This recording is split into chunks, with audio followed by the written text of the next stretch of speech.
Jacob's point of view. After ng 1 month namin bakasyon ni Charmaine sa Isla Puting Bato, ay bumalik na rin kami sa Manila. Sobra naming na-enjoy ang ganda ng kalikasan at talagang doon kami nagkaroon ng quality time as lovers. Sobrang dami naming memories lang yun at never ako nakaramdam ng pagka-bored doon. Kasama ko kasi ang taong mahal ko.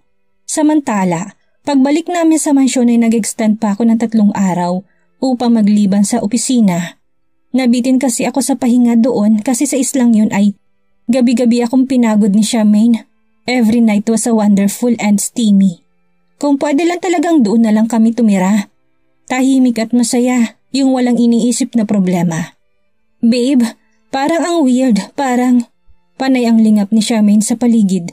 Nandito kami ngayon sa swimming pool at naliligo dahil mahilig magbabad si Charmaine sa tubig. Weird? Why? Bigla akong napahinto sa paglangoy. Nilapitan ko siya upang linawin ang sinabi niya. She looks conscious and it makes me worried. I don't know pero para kasing may matang kanina pa nakamasid sa akin. Basta ang weird. Sinundan ko siyang umahon at tinabihang maupo sa may gilid ng pool. What do you mean? Are you trying to say na may nagmamatsyag sa atin? Paglilinaw ko. Ngumuso siya at muli na namang inikot ang mga mata. Oo, exactly. Parang ganun na nga. Hindi ko maintindihan kung paano't bakit niya yun nasasabi. Kung pagdating naman kasi sa seguridad ay pribado at secured ang village na ito. Kung ang iniisip niya ay tungkol sa ama niya or ex-fiancé niya, ay napakalabo na siyang matuntun dito. Napakahigpit ng security dito dahil pawang puro mga mayayaman. Nope, mga sobrang yaman lang ang nakatira dito. It's a billionaire villages. Kaya natatawa lang ako sa pinapakita niyang reaksyon. Marahil ay may jet lag pa siguro siya, kaya siguro ganon. Babe, feeling mo lang siguro.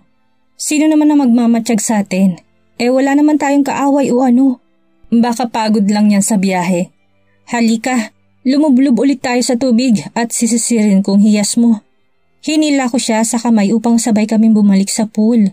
Mabilis akong lumubog sa tubig at sumisid. Sinisid kong suot niyang bikini at umahon ako ng kagat-kagat yun. Jacob! Pilit niyang hinablot sa akin ang kanyang underwear. Ngunit hindi niya inaagaw. Sinadya ko magpahabol sa kanya para malipat sa iba ang alalahanin niya. Ibalik mo yan! Baka may makakita sa akin. Sobrang linaw kasi ng tubig kaya kung may dadaan na helicopter ay makikita ang kanyang puwatan. Bagay na malabo namang mangyari. Habulin mo ko! Tinaas ko pa't pinaikot sa ere ang kanyang violet na bikini. Hoy babe! Ngayon, nawala ng kanina niyang pag-aalala. Napalitan ito ng ibang alalahanin. Samantala, matapos naming manawa sa tubig ay pumasok na kami sa loob ng mansyon. Pagkatapos naming magbihis ay tuwang kaming naghanda ng aming kakainin sa aming tanghalian. Babe, yung garlic shrimps gawin natin bukas ha? Ang sarap kasi nun. Buhat na matikman ko yun, hindi ko na makalimutan ng lasa. Grabe. Naalala mo nakailang rice ako nun nung yun ang ulam natin?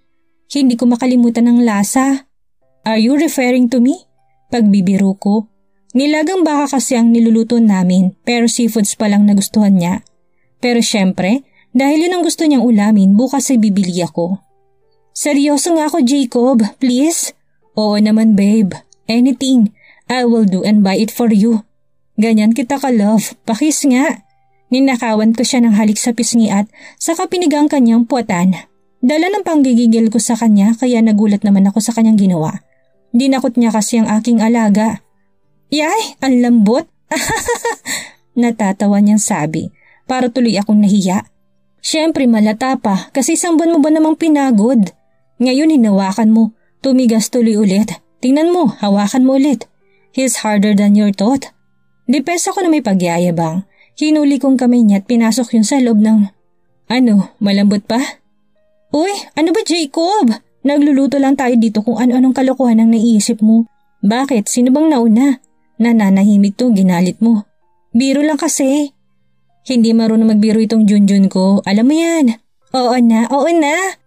Natawa na lang ako nang alisin na niyang kamay ko sa loob ng brief niya at mabilis na nagtungo sa lababo para maghugas ng kamay.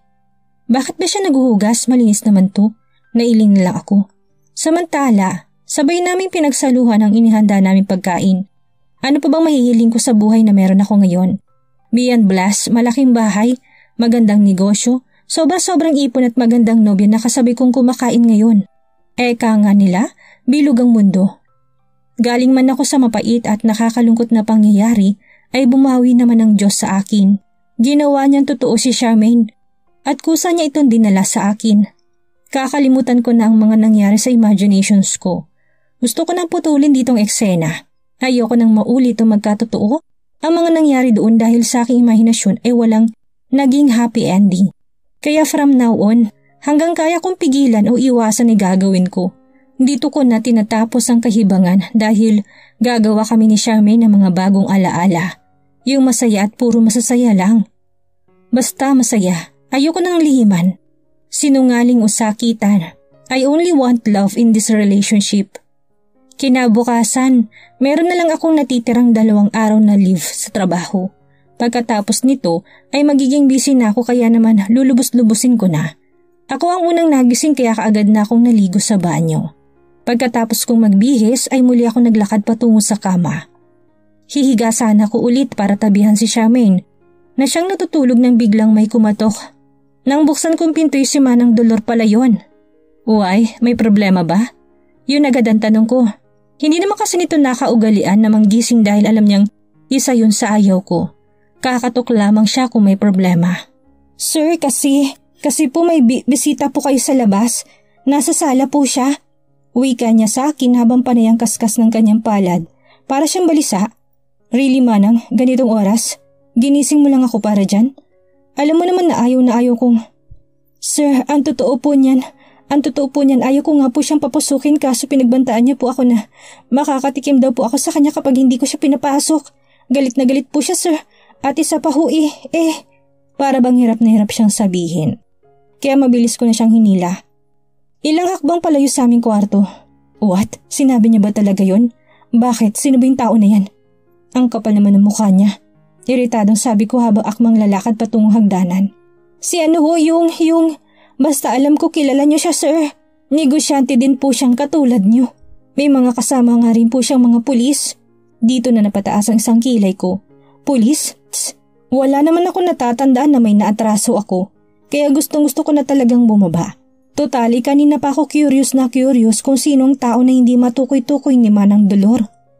Sino ba yung tarantado na yan? Ang aga-aga binabatrip ako.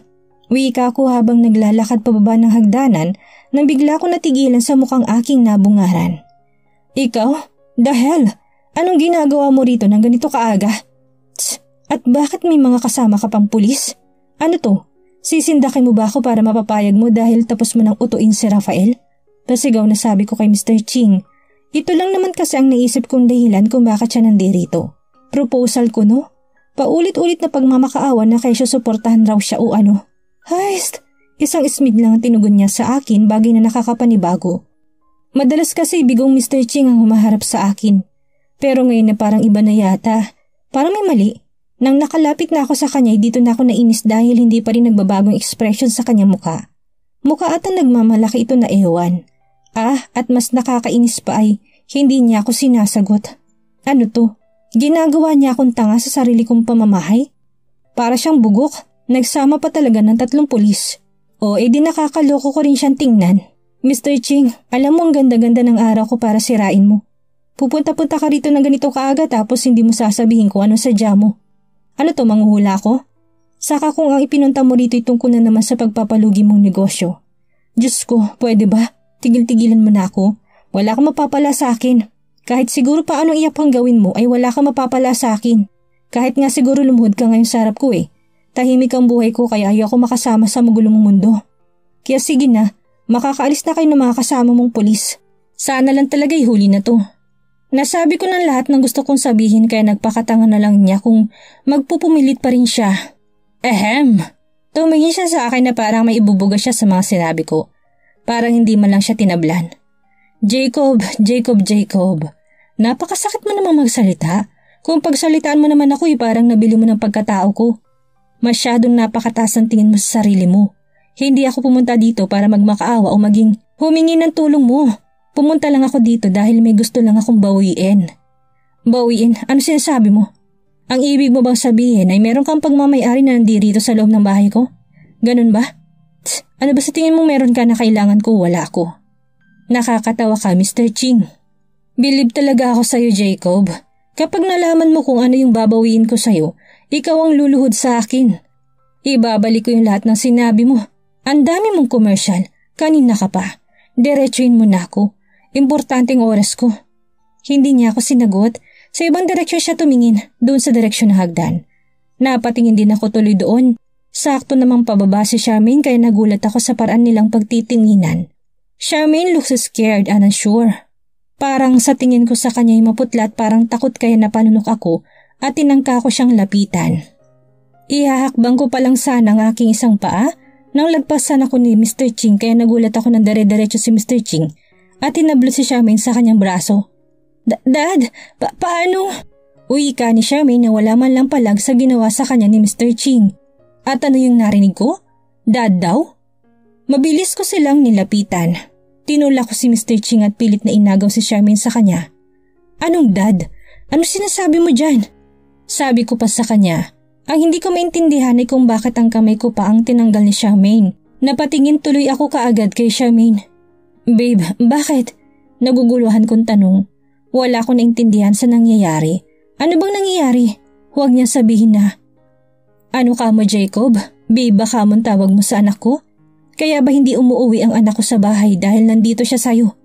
May gusto ka ba sa anak ko, Jacob? Ganun ba? Para akong binuhusan ng tubig na malamig sa aking narinig. Hindi ko alam kung nagsasabi ba ng totoo si Mr. Ching. Paano niya nasasabing anak niya ito? Ang lakas naman ng loob niya. Anong anak? Anak mo si Charmaine? Sa tingin mo maniniwala ako sa'yo? Babe, pumasok ka na sa loob. Desperado lang itong tao na to kaya kung ano-ano sinasabi. Sinubukan kong hawakan si Charmaine ngunit umiwas siyang muli kaya lalo ako naguluhan.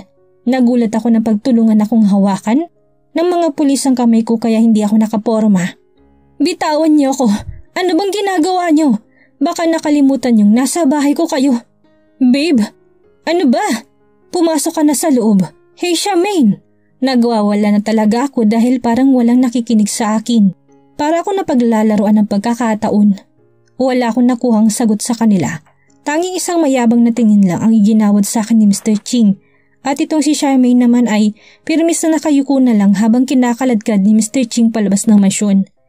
Babe, care to explain please? Babe ano? Ama mo ba talaga si Mr. Ching? Sorry Jacob. Sorry kung nadami ka pa sa gulo namin. Matipid niyang sagot sa akin. Sorry Jacob. Kahit naman napakalit ang tingin mo sa akin, ang sabi ko naman sa ibabawiin kong anak ko. Anak ko si Charmaine, Jacob, at ang anak ko'y para na kay Rafael. Siya lang kasi ang taong nag-abot ng kami sa akin kaya kainin mo yung kayamanan mo. Wala na nagawa si Jacob matapos nabawiin ni Mr. Ching ang anak nito sa poder niya. Pinagtulungan kasi niya ng 3 pulis upang hindi niya mapigilan ang pag-alis ng mag-ama. Para tuloy siyang nangihina, ngayong umalis ng mga pulis. Hindi dahil sa isang oras siyang nagwawala kundi dahil sa nawala na namang muli ang babaeng pinakamamahal niya. Napangiti siya ng mapait habang nakaluhod pa rin sa sahig. Hindi niya lubos maisip na si Ching palang ama nito. Masyado kasi siyang dumipende sa kanyang imahinasyon kaya ang isip niya ay walang ugnayan ng dalawa. Ito ang malaking pagkakamali niya. Bakit? Bakit ikaw pang naging ama niya? Sigaw niya ng mahinagpis. Parang bata sa Jacob na inagawan ng candy sa lakas ng kanyang iyak. Ngayon ay nabaliktad ng mundo nila ni Mr. Ching at siya naman ngayon ang makikiusap rito ngunit masyado na niya itong napagsalitaan ng masama kaya maski man siya ay alam niyang mahihirapan siya. Instant karma kay Jacob ang nangyari. Ngunit wala namang hindi kayang gawin ng pusong nagmamahal. Nakahanda siyang tanggapin ng galit ni Mr. Ching. Pumayag na siya ngayong manuyo at kung pera pa rin ang magiging kabayaran para makuha niya si Charmaine, gaya ng ginawa ni Rafael ay nakahanda siyang itaya lahat ng meron siya ngayon. Ganun niya kamahal ang babae sa totoong buhay at 1.5 buwan niya pa lang na nakikilala. Dali-dali siyang tumayo mula sa pagkakaluhod at nagmamadaling pumunta sa garage ng mansyon upang sumakay sa kotse. Pinuntahan niya si Charmaine sa bahay ni Mr. Ching at formal niyang kakausapin. Kung pwede ay kalimutan na nilang mga samaan nila na loob na kung madadaan pa niya si Mr. Ching sa pamamagitan ng pera. Sumakay siya sa kanyang sports car na kulay dilaw dahil itong pinakamabilis niyang sasakyan. Pinatakbo niya ito kahit nahilam pa ang luha ng kanyang mata.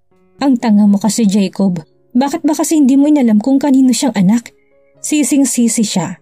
Kung saan naging mabait siya kay Mr. Ching sa simula't simula pa lang, hindi na sana aabot sa ganito kung sana pinagkatiwalaan niya ito, tinulungan niya ito sa mabigat nitong problema na kinakaharap, di sana'y hindi na ito lumapit at nakipagkasundo kay Rafael. Mabait at nagpakababa na lumapit sa kanyang matandang si Ching. Wala itong ni kahit na anong atraso sa kanya, ngunit dahil nga malakas ang naging impact ng nooy imahinasyon niya, inisip niya sa totoong buhay ay kontrabida pa rin sa kanya si Ching. Bagay tuloy na magkakatotoo pa. Mga nasa 25 minutes lang ay narating ko na kaagad ang sinasabing bahay ni Mr. Ching. As expected, malaki rin ito, gaya ng bahay ko dahil nga bahay ito ng kilalang CEO. Hindi pa man din ako nakakababa ng aking kotse nang bigla na ako nilapitan ng dalawang lalaking naka-uniform na pang-guard. Kinatok nilang tinted na bintana ng kotse ko at ako naman ay mas minaiging huwag na yung buksan at babain ko na lamang sila. I'm Jacob Cuevas, the owner of... Hindi pa ako natatapos na magpakilala, tinas kaagad na isang guard ang kanyang kamay nang ibig sabihin ay huminto ako sa pagsasalita. Alam namin, kilala ka namin at mahigpit kaming binili na ng amo namin na wag kayong papapasukin. Eri nga ho, sinendan niya pa ho kami ng picture mo. Uwi ka ng isa sa dalawang gwardiya. Oo nga sir, kung ako sayo, umuwi na ho kayo. Wag na ho kayong manggulo rito. Sabat pa ng isa. Tinawanan ko lang sila. Kahit magapang mga mata ko'y tinawanan ko lang sila. Wait, anong manggugulo? Hindi naman ako manggugulo. Nakita niyo naman pumunta ako dito ng maayos. Ang sabi niyo, kilala niyo kamo ako, hindi ba? So kailan niyo pa nabalitaan na nang gulo ako? Grabe naman kayo sa akin. Gusto ko lang namang makausap kami ng amo niyong si Ching for business matters. Pagsisinungaling ko pa, ngunit hindi ko ata mabibilog ang ulo ng dalawang ito dahil base sa mga pagmumukha nito'y mukhang hindi sila kumbinsido sa aking mga sinasabi. Hindi po kami naniniwala sa iyo, sir. Kakatawag lang ni Mr. Ching sa amin.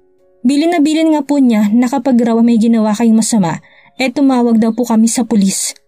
Tawag? Ano tumawag? Ang ibig mo bang sabihin wala pa sila rito? Oo, wala nga po. Bakit ano po bang nangyari at bigla na lang pong pinagbawalan kayong pumunta dito? At nakiusyoso pang itong isang ito? Hindi na ako naggabalang sagutin pang tanong nito dahil maliwanag pa sa sikat ng araw na wala pa ditong mag-ama. Dali-dali ako sumakay ng kotse ko at mabilis na pinihit ang manibela pabalik. Parang alam ko na kung nasaan sila. Sa bahay ni Rafael.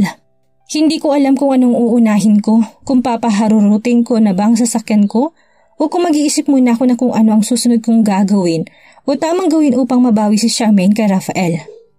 Sa huli, mas pinili kong tawagan mo ng aking sekretary na si Nicole upang hingin ng address ng mga Soto.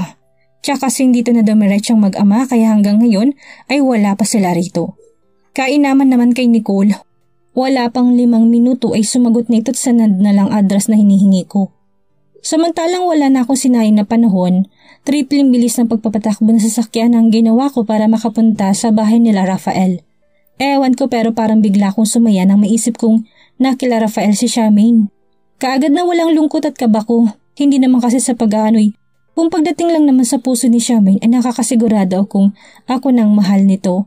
Malaking kalamangan ko kay Rafael dahil mas pinili sa akin sumama ni Charmaine kaysa sa kanya. Sa tingin ko'y mas madali kong mababawi si Charmaine sa kanya. Pagdating ko sa mansyon ng mga Soto ay bigla akong nanigas pagkakita ko pa lang sa pinaka-gate. Biglang sumakit ng sobrang sakit ng ulo ko na para bang binibiyak. Paano ito nangyari? Namamatanda ba ako? Sa isip-isip ko, hindi ako makapaniwala. Paano hindi ko isiping namamatanda na ako? Kailan ko na lang na-meet ng mga Soto lalo na si Rafael? Hindi ko talaga sila kilala totally at ang akala ko pa nga ay sa imaginations ko lang sila. Nag-i-exist kaya ang laking taka ko nang malaman kung nagkatotoo sila. Ang ipinagtataka ko lang ng gusto'y paano nangyari na pati itong bahay na ito ay nakita ko na rin sa imahinasyon ko. Ito nga rin ang bahay ni Rafael doon kaya bakit pati itong bahay ay nag-e-exist sa imahinasyon ko noon. Wala namang multo dito sa loob ng kotse ko pero kinikilabutan ako. Ano ba talaga kasi ang nangyayari? Bago pa man din ako masiraan ng bait, ay nagpasya na akong bumaba ng kotse para isa katuparan ang pakay ko dito. Kakatok pa lang sana ako nang bigla nang bumukas ang maliit na gate at lumabas ang isang matabang gwardya. Ayoko na nga sanang pansinin pero ang weird talaga dahil ito rin ang gwardiya nila Rafael doon sa imaginations ko. Bakit hindi ko matatandaan ang pagmumukha nito eh? Palagi ko itong kaaway noon at mukhang magkakatotoo din na magiging kaaway ko ulit ngayon. Ano ho yun? Sino po sila? Magalang na pagkakatanong nito sa akin. Aba, nanibago naman ako. Expect ko kasi muli kami magtatalo, ngunit iba atang isang ito.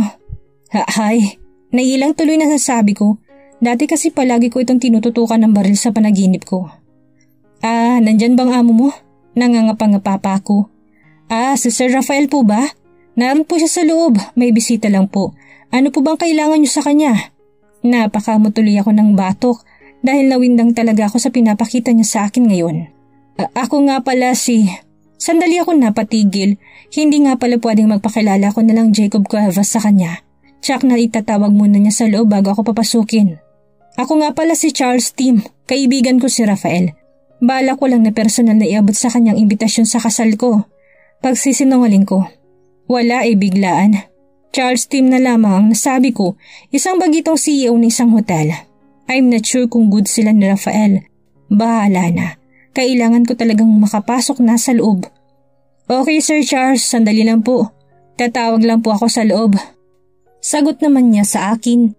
Medyo kinakabahan pa nga ako dahil hindi ako sigurado kung gagana bang plano ko. Kaya laking tuwa ko na sabihin niyang, okay na sir, pumasok na daw po kayo. Thanks. Bago pa magbago, ang isip nito'y dali-dali na akong pumasok sa loob ng ako lang. Iniwan ko ng kotse ko sa labas dahil alam kong kilala ni Rafael ang dala kong kotse ngayon, kaya binilisan ko na lang. Ang paglalakad dahil may kalayuan ang gate sa pinaka-main door ng mansyon. Habang papalapit na ako sa nasabing bitoy kaya agad ko na nakita ang dalang sasakyan kanina na Mr. Ching, kaya positive nga na silang tinutukoy ng gwardyang bisita ng araw ni Rafael. Muling nagkarirahan ng mga daga sa dibdib ko pero ang importante ay nandito na ako. Bahala na pero hindi ako aalis dito nang hindi ko na iuwi si Charmaine. Dire-diretso akong pumasok. Sa loob ng mansyon, doon sa may pinaka-receiving area ng mansyon ay nandoon ko sila nadatnan na tatlo habang seryosong nag-uusap. Dahil nariningat na paghinga ko dahil sa hingal ay kaagad ko natawag ang atensyon nilang tatlo. Kaagad na nagtamang mga mata namin ni Charmaine. I saw pain in her eyes. Jacob! Kaagad na dumoble ang lakas ng pintig ng puso ko. Sandali lang mahal ko at ibabalik kita sa bisig ko. Habang nangungusap ang mga mata namin ni Charmaine ay hindi ko na namalayan na nasa gilid ko na pala itong si Rafael. Jacob, anong ginagawa mo dito sa pamamahay ko? Ano? Kokopyahin mo rin bang pagkaka-interior nito o ano? Hindi ba diyan ka naman magaling ang manguhat mong agaw? Tama ba? Napatras naman ako sandali dahil sa lakas ng pagkakatulak. I have no idea kung nasabi na ba ni Mr. Ching kay Rafael ang lahat. Kung hindi pa ako na lang ang magsasabi sa kanya. Look Rafael, hindi ako pumunta rito para makipagtaasan ng ihi o ano. May gusto lang sana ako sabihin sa'yo at kung papayag ka ay mas magkakasundo tayo. Sa tingin mo uto-uto ako? Wala akong plano makipagkasundo sa'yo. Gusto ko lang sanang hindi na natuloy ang sasabihin ko dahil umeksena na si Ching. Mabilis ako nitong hinila ilang di pa malayo kay Rafael. Dito na rin niya ako kinuwelyuhan at pinagbantaan. Kung umaasa ka pang makakabalik pang anak ko sa bahay mo, kung ako sa'yo magtigil-tigil ka na. Hindi ako lalaban sa'yo Mr. Ching. Gusto ko makipag-usap at makipag-ayos na sa'yo.